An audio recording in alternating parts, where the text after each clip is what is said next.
Manipulator, স্কিমবাজ Prosenjit Chattopadhyay, তার জলে ডোবার সিন হলে অন্তত 18টা লোক থাকবে এ বিষয়ে তিনি নিশ্চিত।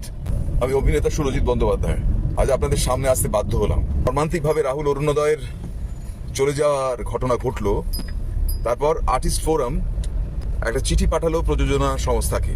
তখন সব রব উঠলো, আর্টিস্ট ফোরাম সারাক্ষণ মিনমিন, হ্যাঁ প্রসেনজিৎ চ্যাটার্জি সারাক্ষণ সুবিধে, কোথায় এ ধান্দা, কোথায় এ করে ম্যানিপুলেট করা, একটা চিঠি, হ্যাঁ আর কোনো স্টেপ নেই।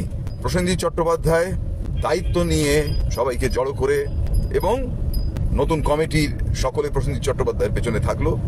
যখন একেবারে সরাসরি রিজেন্ট পার্ক থানায় এফআইআর হলো, প্রসেনজিৎ চট্টোপাধ্যায় প্রিয়াঙ্কাকে নিয়ে ছুটলেন, সঙ্গে যিশু আমাদের তালসারিতে ওই একই দিনে ছুটে তলসারি থানায় এফআইআর করলেন এবং লয়ারের পরামর্শ নিয়ে এবং ফিরে এলেন।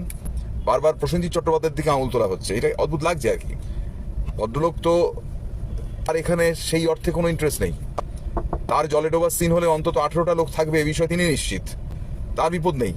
কিন্তু তিনি তো তার সময় তুচ্ছ করে রাহুলের মৃত্যু তাকে এতখানি ধাক্কা দিয়েছে যে আমাদের তথাকথিত ম্যানিপুলেটর, স্কিমবাজ প্রসেনজিৎ চট্টোপাধ্যায় একেবারে ঝাঁপিয়ে পড়লেন এবং সমস্ত সুখ খাওয়া দাওয়া নষ্ট করে 7 দিন ধরে চোখে দেখলাম মানুষটাকে যে দিনরাত এক করে কোথায় তালসারি, কোথায় রিজেন্ট পার্ক থানা, কোথায় মিটিং, এটা তো করলেন।